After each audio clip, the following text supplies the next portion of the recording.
मुनीर का खत्म होने वाला है खेल। काफिले को खदेड़ा, खुलेआम विरोध। मुनीर के लिए अब सबसे बड़ी परेशानी खड़ी हो गई है। मुनीर की कब्र पाकिस्तान और अफगानिस्तान के उलेमाओं ने ही बना डाली है और शहबाज शरीफ को धमकी दी गई है कि अगर अफगानिस्तान के साथ पाकिस्तान ने अपने रिश्ते नहीं सुधारे तो उलेमाओं का हुजूम सड़कों पर होगा और पाकिस्तान में शहबाज और मुनीर का नहीं, उलेमाओं का राज होगा। और यह सब एक सीक्रेट मीटिंग के बाद हुआ। सवाल यह है कि मुनीर के होते हुए अफगानिस्तान और पाकिस्तान के उलेमाओं की गुप्त मीटिंग कैसे हो गई जिसकी मुनीर को कानों कान खबर नहीं लगी।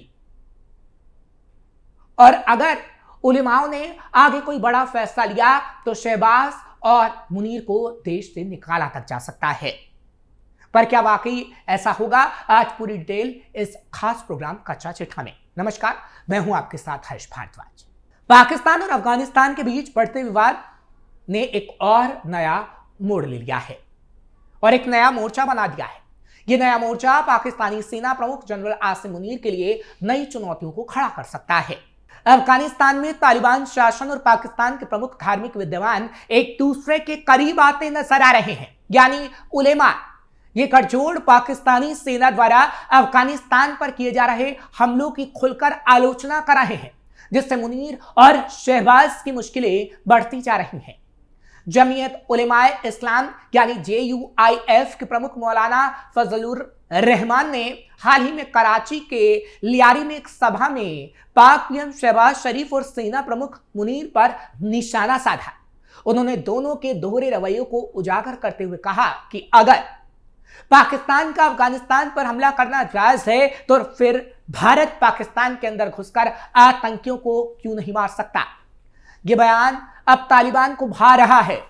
पाकिस्तानी मदरसों की यह विचारधारा तालिबान को आकर्षित कर रही है और उलेमा पाकिस्तान और अफगानिस्तान के एक होते नजर आ रहे हैं। डॉन की रिपोर्ट के मुताबिक तालिबान सरकार के आंतरिक मंत्री सिराजुद्दीन हक्कानी ने जमीयत उलेमाए इस्लाम फजल समेत उन सभी पाकिस्तानी संगठनों, नेताओं और उलेमाओं के प्रति अपना आभार जताया जो अफगानिस्तान के प्रति सकारात्मक सोच रखते हैं। काबुल में कार्यक्रम के दौरान हक्कानी ने विशेष रूप से मौलाना फजलुर रहमान के भाषण का जिक्र किया। हक्कानी ने 23 दिसंबर के सम्मेलन का जिक्र करते हुए कहा कि फजल और उलेमा मुफ्ती तकी उस्मानी ने अफगानिस्तान के प्रति अपनी सद्भावना व्यक्त की है, जिसके लिए हम इन सभी हस्तियों का आभारी हैं। लेकिन ये बात मुनीर और शहबाज को भी समझनी होगी, नहीं तो पाकिस्तान को इसका अंजाम भुगतना होगा। हक्कानी ने आगे कहा, अगर दोनों देशों के बीच सद्भावना, अच्छी बातचीत और सकारात्मक संबंध स्थापित होते हैं और देशों को एक दूसरे के करीब लाया जाता है तो हम इसका स्वागत करेंगे, लेकिन अगर हमारे ऊपर हमला होता है तो हम उसका जवाब भी देंगे। इस क्रम में अफगान विदेश मंत्री आमिर खान मुत्ताकी ने भी ठीक ऐसी ही बातें कही।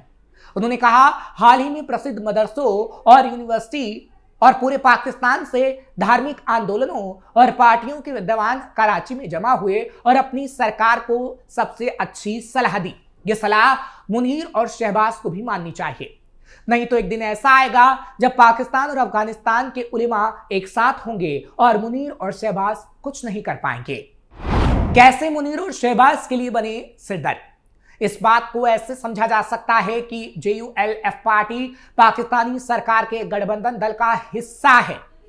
दूसरी ओर अफगानिस्तान और पाकिस्तान में हाल के दिनों में भीषण तनाव देखने को मिला है। ऐसे में मौलाना फजलुर रहमान का अफगानिस्तान की तारीफ और पाकिस्तान की आलोचना करना, फिर सोमवार को तालिबानी मंत्री सिराजुद्दीन हक्कानी का रहमान और उनकी पार्टी का सराहना करना कई बड़े संकेत देता है। विशेषज्ञों की माने तो ऐसी अटकलें तेज हो रही हैं कि फजलुर रहमान शहबाज शरीफ और आसिम मुनीर के खिलाफ जाकर तालिबान का समर्थन कर सकते हैं।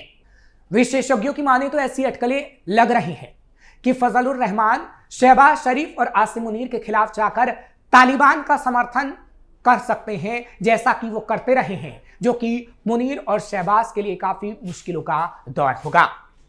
और अगर ऐसा हुआ तो पाकिस्तानी प्रधानमंत्री शहबाज शरीफ और पाकिस्तान के सो कॉल्ड सेना प्रमुख फील्ड मार्शल आसिम मुनीर की मुश्किलें 7वें आसमान पर होंगी।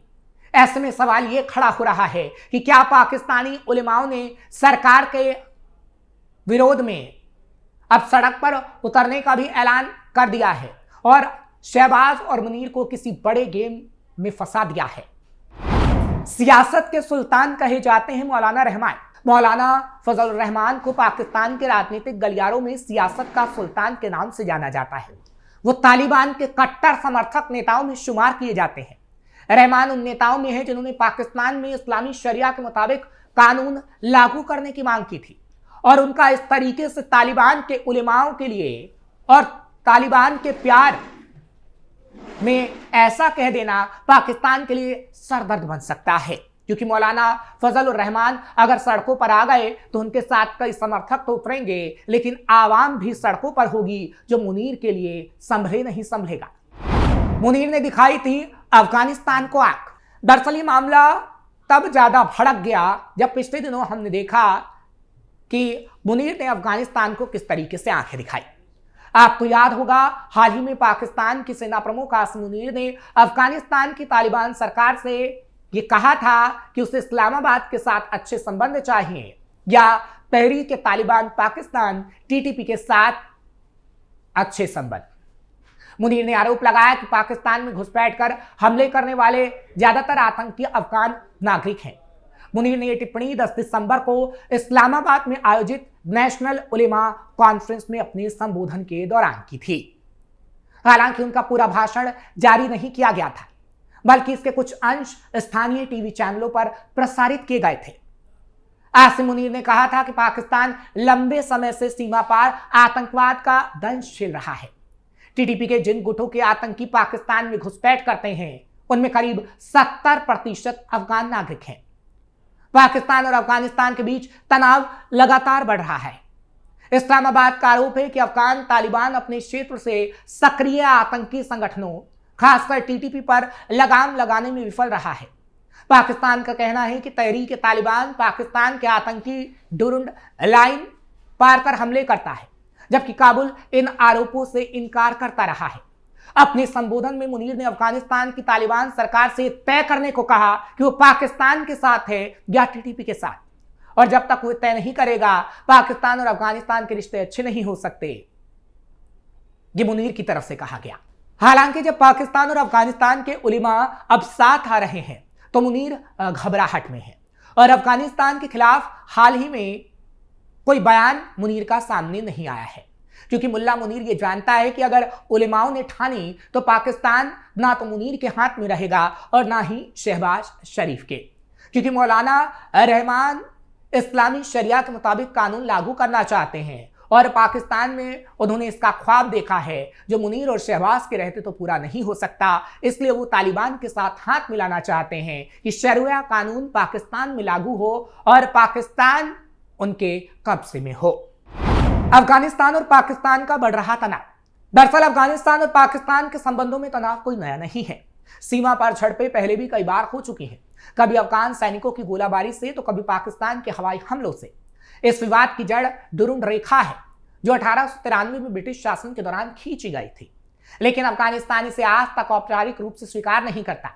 इसके अलावा पाकिस्तान पर आरोप लगाता रहा है कि वो तहरीक तालिबान पाकिस्तान जैसे आतंकी संगठनों के खिलाफ ठोस कार्रवाई नहीं कर रहा, जबकि अफगानिस्तान की नई तालिबान सरकार पर पाकिस्तान विरोधी गुटों को शरण देने के भी आरोप हैं। यह संघर्ष औपनिवेशिक काल से जुड़ा हो सकता है, जब पाकिस्तान ब्रिटिश भारत का हिस्सा था। डुरुंड रेखा जो पाकिस्तान को अफगानिस्तान से अलग करती है, सीमा के दोनों ओर पश्तूनों का निवास स्थान है। अफगानिस्तान ने 1947 से लगातार डुरुंड रेखा को अस्वीकार किया है और उस रेखा द्वारा पाकिस्तान में शामिल पश्तूनों के आत्मनिर्णय के अधिकार का समर्थन किया है। पाकिस्तान इस दावे का खंडन करता है, डुरुंड रेखा की वैधता का समर्थन नहीं करता और अफगानिस्तान के दावे को वो नहीं मानता। पाकिस्तान का टीटीपी और तालिबान से विवादित सीमा के अलावा दशकों पुराने अफगानिस्तान पाकिस्तान संबंधों के पीछे सबसे विनाशकारी कारकों में से एक कई और बातें भी हैं, जैसे अशांत खैबर पख्तूनख्वा प्रांत में टीटीपी के हमलों में वृद्धि। 2021 और 2025 के बीच अफगान तालिबान की एक वैचारिक शाखा टीटीपी ने पाकिस्तान में लगभग 630 हमले किए हैं। यानी जो तालिबान की वैचारिक स्थिति है वो पाकिस्तान को बर्बाद करने की है, जिसका उद्देश्य लगातार सामने दिखता है। इस्लामाबाद स्थित think tank centre for research and security studies के मुताबिक अकेले 2025 के पहले 9 महीनों में ही पाकिस्तान के सुरक्षा बलों के 2400 से ज्यादा सदस्य मारे गए हैं, यानी पाकिस्तान के सैनिक। पाकिस्तान सरकार ने बार बार आरोप लगाया है कि अगस्त 2021 में सत्ता में लौटने के बाद से तालिबान पर अफगानिस्तान की धरती पर टीटीपी आतंकवादियों को पनाह दी गई है। अफगानिस्तान हालांकि इन दावों को खंडन करता है और कहता है कि टीटीपी के हमले पाकिस्तान का एक आंतरिक मामला है जिसे उसे सुलझा लेना चाहिए। फिलहाल अब पाकिस्तान में एक और बड़ी स्थिति देखने को मिल रही है जब उलेमाओं का आना शुरू हो जाएगा।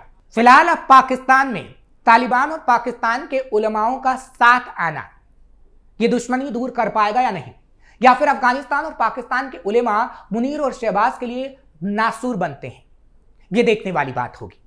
आपको ये खबर कैसी लगी कमेंट सेक्शन में जरूर बताएं। खबर को लाइक शेयर करें, कैपिटल टीवी को सब्सक्राइब करना मत भूलिएगा।